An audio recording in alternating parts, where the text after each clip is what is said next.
Salam catatan Karolin. Sahabat, kali ini saya ingin ajak kita semua untuk menyimak apa kata orang nomor 1 di kota Pontianak, Bapak Wali Kota Pontianak, Bapak Insinyur Haji Edi Rusdi Kamtono tentang new normal. Siapkah kota Pontianak? Bagaimana dengan dunia pendidikannya? Bagaimana dengan dunia industrinya? Warung dan segala macamnya, bagaimana kebijakan untuk itu? Stay tune ya, jangan lupa subscribe, like, komen, dan share-nya. Terima kasih.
Bergabung kembali di catatan Karolin dengan tema kita malam hari ini adalah new normal. Siapkah Pontianak? Bersama Bapak Wali Kota Pontianak, Bapak Insinyur Haji Edi Rusdi Kamtono. Karena per 26 Mei lalu Bapak Wali Kota sudah memposting di akun Facebook beliau menyatakan bahwa Kota Pontianak akan perlahan kembali normal untuk aktivitasnya. Teman-teman, saya sudah bergabung dengan saya sudah ada Bapak Wali Kota Pontianak, Bapak Insinyur Haji Edi Rusdi Kamtono. Terima kasih sekali lagi Bapak sudah bersedia kembali untuk ngobrol bersama saya di catatan Karolin. Pak Wali, ini ada titipan pertanyaan. Ada dari Asosiasi Warkop ini menanyakan kapan kesediaan waktu Pak Wali untuk bisa audiensi bersama mereka katanya nih. Ya, gini, kita sedang membuat konsep protokolnya dulu. Nanti kalau sudah kita akan undang. Kita akan undang secepatnya ya Pak Wali. Iya. Paling lama awal Juli lah. Awal Juli kita akan undang, terus kita akan buat nyampaikan, sosialisasikan. Mudah-mudahan nanti warung-warung kopi ini bisa aktif kembali, bisa operasinya bisa maksimal kembali. Baik Pak Wali, kalau bicara soal tingkat kesejahteraan masyarakat segala macam, nah untuk di Kota Pontianak sendiri, bagaimana strategi yang akan disiapkan oleh Pemkot? Kita akan melakukan kegiatan kreatif yang bisa menampung semua aktivitas, Mbak. Misalnya tadi warung kopi, terus pasar-pasar, bagaimana ini bisa berjalan, aktivitas bisa berjalan, tetapi masyarakat disiplin tetap, sehingga tingkat penularan virus ini juga bisa terkontrol gitu, tidak liar gitu. Nah ini yang kita harapkan, sehingga kehidupan sosial ekonomi itu tetap berjalan sebagaimana mestinya, walaupun ada pembatasan, gitu Mbak. Baik Pak Wali, ini pertanyaan cukup banyak yang menjapri ke saya. Yang ingin diketahui publik adalah bagaimana dengan sekolah Pak, terutama untuk di TK, PAUD, sampai dengan SMP yang kita tahu kewenangannya ada di kabupaten kota. Untuk Kota Pontianak sendiri ini bagaimana? Apakah akan diterapkan? Kalau diterapkan kapan? Bagaimana kesiapan sekolah-sekolah untuk mampu beradaptasi dengan kondisi seperti ini, kebijakannya? Silakan Pak Wali.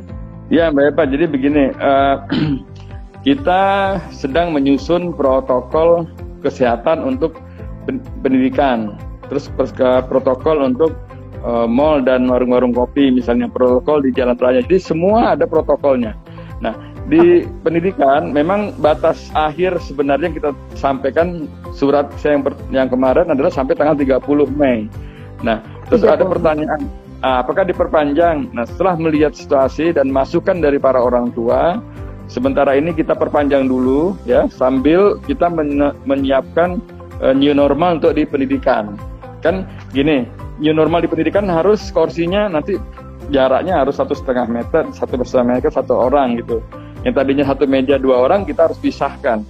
Nah, terus Pak, kalau misalnya dipisahkan nanti ruangannya kan kelasnya kurang. Nah, kita bisa atur shift misalnya pagi, sore, ataupun seperti apa. Nah, yang jelas ini harus kita mulai. Nah, untuk sementara ini memang kita liburkan kembali.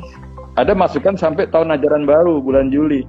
Tapi kita lihat, makanya saya tidak batasi sampai kapan. Saya batasi sampai waktu yang pemberitahuan lebih lanjut. Misalnya yang rentan ini kan anak TK PAUD dan SD ya, yang masih merasa ya di kedisiplinannya atau sosial physical distancingnya belum bisa diarahkan. Tapi kalau yang SMP, SMA mungkin sudah mengerti ya, sudah mengerti. Tapi tinggal itu diperlukan juga kedisiplinan dari guru dan jajaran di pendidikan itu. Oke, Pak Wali, ini saya langsung membacakan saja, ada pertanyaan yang sangat terhubung dengan penjelasan Bapak. Ini dari salah satu guru di Persekolahan Santo Fransiskus Asisi Pontianak. Ini guru SMP, Pak. Ini bertanya, strategi apa yang akan dilakukan oleh Pak Wali Kota jika new normal diberlakukan di sekolah-sekolah agar anak-anak bisa belajar dan mendapatkan ilmu yang optimal? Yang pertanyaan pertama dari seorang guru. Kemudian ini atas nama Pradono Singkawang ini mempertanyakan bagaimana pertimbangan kerentanan interaksi di kalangan anak TK dan SD. Mampukah guru mengontrolnya? Sebagai orang tua siswa, kami tidak mau anak kami jadi kelinci percobaan untuk kekonyolan yang dicoba-coba. Demikian Pak Wali, silakan untuk merespon. Ya, jadi begini, untuk yang pertama, memang sejak sekolah diliburkan, kita sudah meminta kepada sekolah di jajaran dinas pendidikan untuk sekolahnya daring, jadi dari rumah dengan online dan lain sebagainya. Tentu aplikasi-aplikasi yang digunakan ini adalah kita serahkan kepada sekolah masing-masing atau dibimbing oleh Dignas. Jadi kreativitas sekolah guru untuk mengajarkan melalui daring ini yang kita beri kebebasan. Nah, Dignas itu juga ikut membimbing dan mengarahkan. Kalau ditanya masalah efektivitas dan tidak, memang ini kita ketahui karena ini baru pertama kali, tentu ada kelebihan dan kekurangan, terutama di jaringan-jaringan ininya, internetnya masing-masing. Kan tidak semua murid juga memiliki perangkat ya, dan jaringan yang canggih. Tapi ada beberapa yang mungkin memiliki jaringan atau wifi yang bagus ya. Yang kedua, berkaitan dengan new normal, kita tentu akan memikirkan matang-matang. Makanya saya bilang secara bertahap. Kalau di sektor pendidikan kita sangat hati-hati. Jadi sangat hati-hati, kita akan diskusikan lebih dalam, termasuk minta petunjuk Bapak Gubernur, dan kita melihat pengalaman mungkin daerah-daerah. Kan sekarang hampir setiap hari informasi masuk nih. Misalnya Jakarta, terus di daerah mana lagi yang memperlakukan new normal di sektor pendidikan. Nah, kita tentu akan juga memperhatikan dampak-dampak yang terjadi. Kalau seandainya ini sangat membahayakan, tentu kita lebih mengutamakan keselamatan, tidak serta-merta